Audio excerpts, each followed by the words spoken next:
এই ভাই বাবা মার সাথে অভিমান করে বউকে নিয়ে ঢাকাতে আসছে। বউকে সিএনজি থেকে নামালো আর তারপরে বউকে নিয়ে দোতলা উঠছে।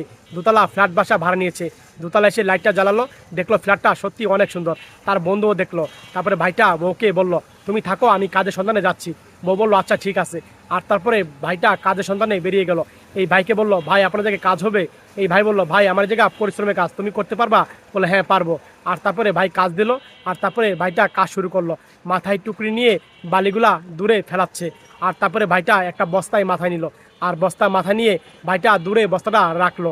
আর এদিকে সন্ধ্যা হয়ে গেল। আর তারপরে সবাইকে মজুরি দিবে, এখন সিরিয়ালে ধরে মজুরি নিচ্ছে। তখন এই ভাইটাও মজুরি নিল। আর তখন এই ভাই বলল, ভাই আগামীকাল আবার আমরা সবাই আসবো। আচ্ছা ঠিক আছে, সবাই আসো। আর তখন ভাইটা বাজার করে রাতে যাচ্ছিল।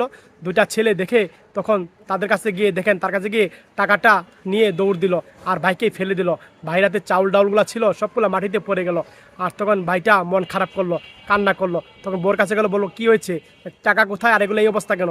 বলে, এই অবস্থা। আর তখন বউ এগুলো নিয়ে রান্না করছে, রুটি দিয়ে ডাউল দিয়ে, তারপরে স্বামীকে খাইয়ে দিচ্ছে। সত্যি ভাই, স্বামী স্ত্রীর ভালোবাসা এরকমই হওয়া দরকার। ভালো লাগলে শেয়ার করে দিন, মন থেকে শেয়ার করে সবাইকে দেখার সুযোগ করে দিবেন, সবাই বেশি বেশি করে।